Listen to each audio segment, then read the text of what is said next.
ನಮಸ್ಕಾರ ಸ್ನೇಹಿತರೆ.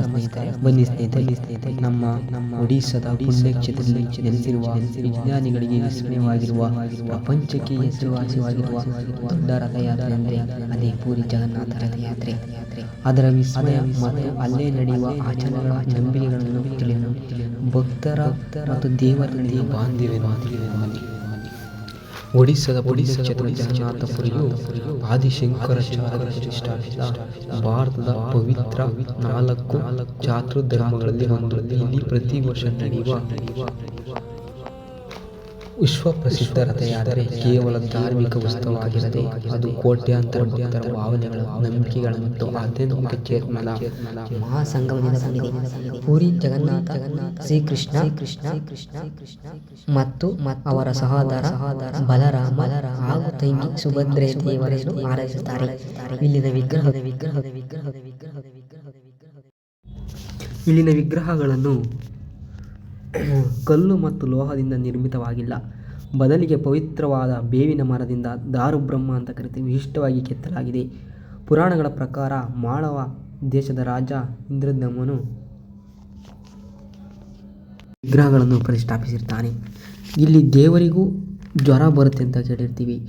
ರಥಯಾತ್ರೆಗೆ ಕೆಲವು ದಿನಗಳ ಮುನ್ನ ಸ್ನಾನ ಪೂರ್ಣಿಮೆಯ ದಿನ ದೇವರ ವಿಗ್ರಹಗಳಿಗೆ 108 ಬಿಂದಿಗೆ ನೀರಿನಿಂದ ಜಲಾಭಿಷೇಕ ಮಾಡ್ತಾರೆ. ಅತಿಯಾದ ಸ್ನಾನದಿಂದಾಗಿ ದೇವರಿಗೆ ಜ್ವರ ಬರುತ್ತದೆ ಎಂಬ ನಂಬಿಕೆ ಇದೆ. ಆಗ 15 ದಿನಗಳ ಕಾಲ ದೇವಸ್ಥಾನದ ಬಾಗಿಲು ಮುಚ್ಚಿ ದೇವರಿಗೆ ಆಯುರ್ವೇದ ಪ್ರಕಾರ, ವೈದ್ಯ ಪದ್ಧತಿಯ ಪ್ರಕಾರ ಉಪಚಾರ ಮಾಡ್ತಾರೆ. ಈ 15 ದಿನಗಳನ್ನು ಅನವಸರ ಕಾಲ ಎಂದು ಕರೀತಾರೆ. ಈ 15 ದಿನದಲ್ಲಿ ಮಂದಿರದಲ್ಲಿ ಭಕ್ತರಿಗೆ ಯಾವುದೇ ರೀತಿಯ ದರ್ಶನ ಕೊಡುವುದಿಲ್ಲ. ಆದರೆ ಇದರ ಬದಲಾಗಿ ಈ ದಿನಗಳಲ್ಲಿ ಭಕ್ತರು ಜಗನ್ನಾಥನ ದರ್ಶನ ಪಡೆಯಲು ಒದ್ದಾಡುತ್ತಿರುತ್ತಾರೆ. ಆ ಸಮಯದಲ್ಲಿ ಪಕ್ಕದಲ್ಲೇ ಇರುವ ಬ್ರಹ್ಮಗಿರಿಯಲ್ಲಿರುವ ಅಲರನಾಥ ಸ್ವಾಮಿಯ ದರ್ಶನ ಪಡೆದು ಪುನೀತರಾಗುತ್ತಾರೆ. ಅನವಸರ ಕಾಲದಲ್ಲಿ ಜಗನ್ನಾಥನೇ ಅಲರನಾಥ.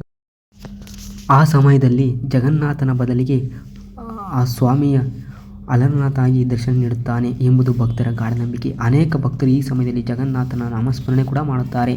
ವೇದನೆ ವರ್ಣನಾತೀತ. ಆದರೆ ಈ ಕಾಯುವಿಕೆ ಕೊನೆಯ ಆಡುತ್ತಾ ಸಂಪೂರ್ಣ ಗುಣವಾದ ದೇವತೆಗಳು ನವಯೌವನ ದರ್ಶನದ ಮೂಲಕ ಭಕ್ತರಿಗೆ ಕಣ್ತುಂಬಿಕೊಳ್ಳುವ ಅವಕಾಶ ನೀಡುತ್ತಾರೆ.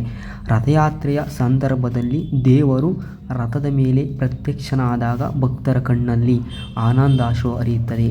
ನಂತರ ಆಷಾಢ ಮಾಸದ ಶುಕ್ಲ ಪಕ್ಷದ ದ್ವಿತೀಯ ದಿನದಂದು ವಿಶ್ವಪ್ರಖ್ಯಾತ ಪುರಿ ರಥಯಾತ್ರೆಯು ಅದ್ದೂರಿಯಿಂದ ಆರಂಭವಾಗುತ್ತದೆ. ರಥಯಾತ್ರೆಯ ಮಹಾವೈಭವ ನಾವು ತಿಳಿಯದಾರೆ. ಜಗನ್ನಾಥ ರಥಯಾತ್ರೆಯು ಭಾರತದಲ್ಲೇ ಅತ್ಯಂತ ಪ್ರಾಚೀನ ಮತ್ತು ಪವಿತ್ರವಾದ ಆಚರಣೆಯಲ್ಲಿ ಒಂದಾಗಿದೆ. ಧಾರ್ಮಿಕ ಆಚರಣೆಯಲ್ಲಿ ಒಂದಾಗಿದೆ. ಸ್ಕಂದ ಪುರಾಣ ಮತ್ತು ಬ್ರಹ್ಮ ಪುರಾಣಗಳಂಥ ವೈದಿಕ ಗ್ರಂಥಗಳಲ್ಲಿ ಇದರ ಬಗ್ಗೆ ಉಲ್ಲೇಖವಾಗಿ ಇದೆ. ಪ್ರತಿ ವರ್ಷ ಈ ರಥಯಾತ್ರೆಗೆ ಲಕ್ಷಾಂತರ ಭಕ್ತರು ಸಾಕ್ಷಿಯಾಗುತ್ತಾರೆ. ಕೋಟ್ಯಾಂತರ ಭಕ್ತಿಗಳು ಕೂಡ ಸಾಕ್ಷಿಯಾಗುತ್ತಾರೆ. ರಥದ ಮೇಲೆ ಕುಳಿತಿರುವ ಜಗನ್ನಾಥನನ್ನು ಒಮ್ಮೆ ಕಣ್ತುಂಬಿ ವೀಕ್ಷಿಸಿದರೆ ಅಥವಾ ಆ ರಥದ ಹಗ್ಗವನ್ನು ಸ್ಪರ್ಶಿಸಿ ಎಳೆದರೆ ಜನ್ಮ ಮರಣಗಳ ಚಕ್ರದಿಂದ ಮುಕ್ತಿ ಸಿಗುತ್ತದೆ ಎಂಬುದು ಭಕ್ತರ ಗಾಢ ನಂಬಿಕೆಯಾಗಿದೆ.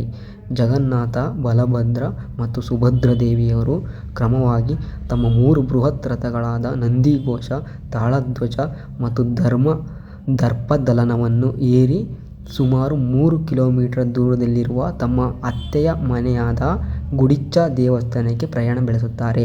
ಪೂರಿಯ ಗಜಪತಿ ಮಹಾರಾಜರು ಬಂಗಾರದ ಕಸಪೊರಿಕೆಯಿಂದ ರಥಗಳ ಮುಂಭಾಗವನ್ನು ಗುಡಿಸುವ ಚೇರಾಪಹಾರ ವಿಧಿಯನ್ನು ನೆರವೇರಿಸಿದ ನಂತರವೇ ರಥಗಳು ಚಲಿಸಲು ಆರಂಭಿಸುತ್ತವೆ.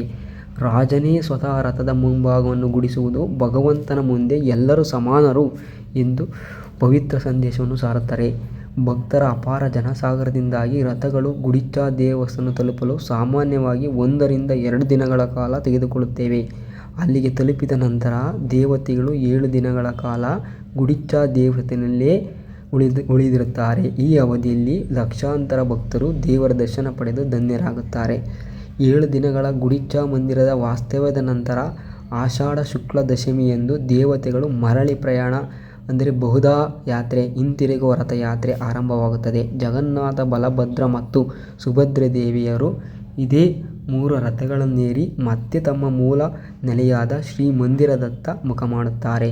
ಮರಳಿ ಬರುವ ಮಾರ್ಗದಲ್ಲಿ ಮೌಸಿಮಾದಲ್ಲಿ ಅರ್ಧನಾಸಿನಿ ದೇಗುಲ ರಥಗಳನ್ನು ಕ್ಷಣಕಾಲ ನಿಲ್ಲಿಸುವ ವಿಶಿಷ್ಟ ಸಂಪ್ರದಾಯವಿದೆ. ಇಲ್ಲಿ ಜಗನ್ನಾಥನಿಗೆ ಆತನ ನೆಚ್ಚಿನ ಪೋಡಾ ಪಿತ ಎಂಬ ವಿಶೇಷ ನೈವೇದ್ಯವನ್ನು ಅತ್ಯಂತ ಪ್ರೀತಿಯಿಂದ ಸಮರ್ಪಿಸುತ್ತಾರೆ.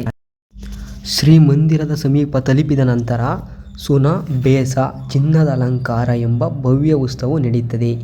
ಈ ಸಂದರ್ಭದಲ್ಲಿ ಅಮೂಲ್ಯ ಚಿನ್ನದ ಆಭರಣಗಳಿಂದ ಅಲಂಕರಿಸಲ್ಪಟ್ಟ ಶ್ರೀ ಜಗನ್ನಾಥ ಸ್ವಾಮಿಯು ಬಲಭದ್ರ ಮತ್ತು ಸುಭದ್ರಾದೇವಿಯವರು ಅಪೂರ್ವ ದರ್ಶನದಿಂದ ಭಕ್ತರು ಕಣ್ತುಂಬಿಕೊಳ್ಳುತ್ತಾರೆ.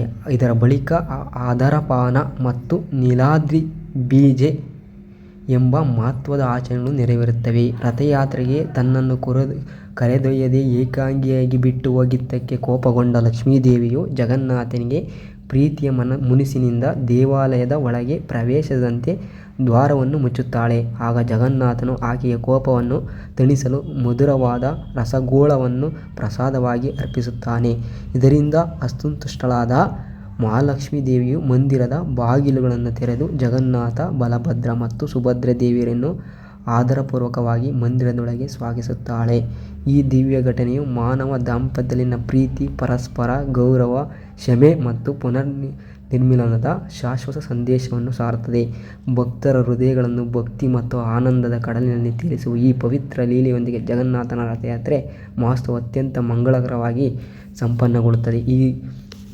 ಈ ಸ್ವಾಮಿಯ ಕೆಲವು ಸನ್ನಿಧಿಯ ವಿಸ್ಮಯಗಳು ತಿಳಿದರೆ, ಪ್ರತಿದಿನವೂ ಆರಿಸಲಾಗುವ ದೇವಾಲಯದ ಸುಮಾರು 45 ಮಹಡಿಗಳಷ್ಟು ಎತ್ತರದ ಗೋಪುರವನ್ನು ನೀಲಚಕ್ರ, ಯಾವುದೇ ಸುರಕ್ಷಾ ಕವಚವಿಲ್ಲದೆ ಕೇವಲ ಬರಿಗೈಯಲ್ಲಿ ಹತ್ತಿ ಪ್ರತಿದಿನವೂ ಅಲ್ಲಿನ ಧ್ವಜವನ್ನು ಬದಲಾಯಿಸುತ್ತದೆ.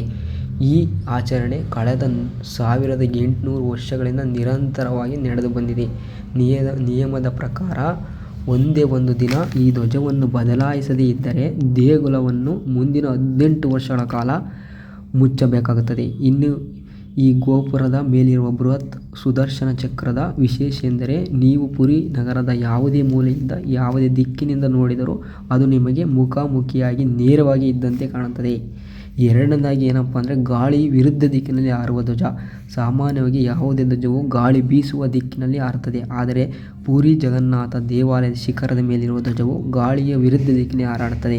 ಇದು ಇಂದಿಗೂ ವಿಜ್ಞಾನಿಗಳೇ ಬಗೆಹರಿಸದಂಥ ದೊಡ್ಡ ಸಮಸ್ಯೆ, ವಿಸ್ಮಯವಾಗಿದೆ. ದೇಗುಲ ಗೋಪುರದ ನೆರಳು ಬೀಳುವುದಿಲ್ಲ.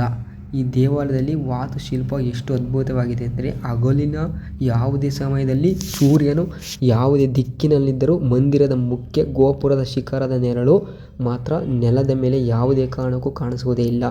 ಇದನ್ನು ಇಂದಿಗೂ ದೈವಿಕ ಪವಾಡ ಎಂದೇ ನಂಬುತ್ತಾರೆ ಭಕ್ತರು. ಸಮುದ್ರಗಳ ಅಲೆಗಳ ಶಬ್ದಗಳು ಕೂಡ ಬರುವುದಿಲ್ಲ. ದೇವಾಲಯದಲ್ಲಿ ಮುಖ್ಯ ದ್ವಾರದ ಸಿಂಹದ್ವಾರದ ಒಳಗೆ ಒಂದು ಹೆಜ್ಜೆ ಇಡುತ್ತಿದ್ದಂತೆ ಹೊರಗಿನ ಸಮುದ್ರದ ಅಲೆಗಳ ಭೋರ್ಗರೆತ ಶಬ್ದವು ಸಂಪೂರ್ಣವಾಗಿ ಶಬ್ದವಾಗುತ್ತದೆ. ಆದರೆ ಅದೇ ವಸ್ತುವಿನಿಂದ ಒಂದು ಹೆಜ್ಜೆ ಹೊರಗೆ ಬಂದರೆ ತಕ್ಷಣ ಸಮುದ್ರದ ಅಲೆಗಳ ಶಬ್ದ ಸ್ಪಷ್ಟವಾಗಿ ಕೇಳಿಸುತ್ತದೆ. ಪುರಿ ಜಗನ್ನಾಥ ಮಂದಿರದ ಬೃಹತ್ ಅಡಿಗೆ ಮನೆಯಲ್ಲಿ ಸೌದೆ ಒಲೆಯ ಮೇಲೆ ಒಂದರ ಮೇಲೊಂದರಂತೆ 7 ಮಣ್ಣಿನ ಮಡಕೆಗಳನ್ನು ಇಟ್ಟು ಪ್ರಸಾದವನ್ನು ತಯಾರಿಸುತ್ತಾರೆ. ಇಲ್ಲಿನ ದೊಡ್ಡ ಆಶ್ಚರ್ಯವೆಂದರೆ, ಬೆಂಕಿಗೆ ತೀರಾ ಹತ್ತಿರವಿರುವ ಕೆಳಗಿನ ಮಡಕೆಯ ಆಹಾರ ಮೊದಲು ಬೇಯುವ ಬದಲು ಎಲ್ಲಕ್ಕಿಂತ ಮೇಲಿರುವ 7ನೇ ಮಡಕೆಯ ಆಹಾರ ಮೊದಲು ಬೇಯುತ್ತದೆ. ನಂತರ ಮೇಲಿಂದ ಕೆಳಗೆ ಕ್ರಮವಾಗಿ ಪ್ರಸಾದ ಬೇಯುತ್ತಾ ಬರುತ್ತದೆ. ಇಂದಿಗೂ ಆ ಪ್ರಸಾದ ಎಂದಿಗೂ ವ್ಯರ್ಥ ಆಗುವುದಿಲ್ಲ. ಮಹಾಪ್ರಸಾದ. ಮಂದಿರಕ್ಕೆ ಪ್ರತಿದಿನ ಬರುವ ಭಕ್ತರ ಸಂಖ್ಯೆ ಏರಿಕೆಯಾಗುತ್ತದೆ. ಕೆಲವೊಮ್ಮೆ ಸಾವಿರಾರು ಭಕ್ತರು, ಇನ್ನು ಕೆಲವೊಮ್ಮೆ ಲಕ್ಷಾಂತರ ಜನರು ಬರುತ್ತಾರೆ. ಆದರೂ ಇಲ್ಲಿ ದಿನಾಲೂ ತಯಾರಿಸುವ ಪ್ರಸಾದವು ಒಬ್ಬರಿಗೆ ಸಾಲದೇ ಇರುವ ಪರಿಸ್ಥಿತಿ ಬರುವುದಿಲ್ಲ ಹಾಗೂ ಒಂದಿಷ್ಟು ಅನ್ನ ವ್ಯರ್ಥವಾಗಿ ಉಳಿಯುವುದೂ ಇಲ್ಲ. ದೇವಾಲಯದ ಮೇಲೆ ಪಕ್ಷಿಗಳು ಹಾರುವುದಿಲ್ಲ. ಈ ಜಗನ್ನಾಥ ದೇವಾಲಯದ ಗೋಪುರದ ಮೇಲೆ ಯಾವುದೇ ಹಕ್ಕಿಗಳು ಕುಳಿತುಕೊಳ್ಳುವುದಿಲ್ಲ ಮತ್ತು ಮಂದಿರದ ಮೇಲೆ ಆಕಾಶದಲ್ಲಿ ಪಕ್ಷಿಗಳಾಗಲಿ ಅಥವಾ ವಿಮಾನವಾಗಿ ಹಾರಾಡುವುದಿಲ್ಲ. ಈ ವಿಶಿಷ್ಟ ವಿದ್ಯಮಾನವು ಇಂದಿಗೂ ಜಗತ್ತಿನ ಕಣ್ಣಿಗೆ ನಿಗೂಢವಾಗಿ ಉಳಿದಿದ್ದು, ಈ ಕ್ಷೇತ್ರದ ದಿವ್ಯ ಶಕ್ತಿ ಸಾಕ್ಷಿಯಾಗಿದೆ ಎಂದು ಭಕ್ತರು ನಂಬುತ್ತಾರೆ. ಜಗನ್ನಾಥ ರಥಯಾತ್ರೆ ಆರಂಭಗೊಳ್ಳಲಿದೆ. ಗರ್ಭಗುಡಿಯು ಕತ್ತಲೆಯಿಂದ ಹೊರಬಂದು ಅಣ್ಣ ಬಲರಾಮ ಮತ್ತು ತಂಗಿ ಸುಭದ್ರೆಯೊಂದಿಗೆ ಜಗನ್ನಾಥ ಬಾಗಿಲಿನೆದುರು ನಿಲ್ಲುವ ಕ್ಷಣವಿದು. ಕಡಲ ಅಬ್ಬರ ಮರೆಯಾಗಿ ಜೈ ಜಗನ್ನಾಥ ಘೋಷಗಳು ಭೋರ್ಗರೆಯಲಿವೆ. ಸಮುದ್ರ ಉಪ್ಪಿನ ಗಾಳಿ ತಣ್ಣಗಾಗಿ ಸುಗಂಧಗಳು ಪುರಿಯ ಬೀದಿಗಳಲ್ಲಿ ಒಂದಾಗಲಿವೆ. ಇದರಾಚೆಗೂ ಜಗನ್ನಾಥ ನಮ್ಮ ಕಣ್ಣೆದುರಿಗೆ ಕಾಣುವಂತನಾಗುತ್ತಾನೆ. ಜೈ ಜಗನ್ನಾಥ. ಭಕ್ತಿ, ವೈಭವ ಮತ್ತು ಪರಂಪರೆಯ ಜಗನ್ನಾಥ ರಥಯಾತ್ರೆ ನಮ್ಮ ಒಡಿಶಾದ ಪುಣ್ಯಕ್ಷೇತ್ರದಲ್ಲಿ ಪ್ರತಿ ವರ್ಷ ವಿಜೃಂಭಣೆಯಿಂದ ನಡೆಯುತ್ತದೆ. ಈ ಜಗನ್ನಾಥ ಸ್ವಾಮಿಯ ಈ ಕತೆ ನಿಮಗೆ ಇಷ್ಟ ಆಗಿದ್ದರೆ, ಈ ನಂಬಿಕೆ ಜಗನ್ನಾಥ ಸ್ವಾಮಿ ಇಷ್ಟ ಆಗಿದ್ದರೆ ನಿಮಗೆ ಕಮೆಂಟ್ ಮೂಲಕ ನಿಮ್ಮ ಅಭಿಪ್ರಾಯ ಮತ್ತು ತಿಳಿಸಿ. ನಮಸ್ಕಾರ ಸ್ನೇಹಿತರೆ, ಮತ್ತೆ ಸಿಗೋಣ.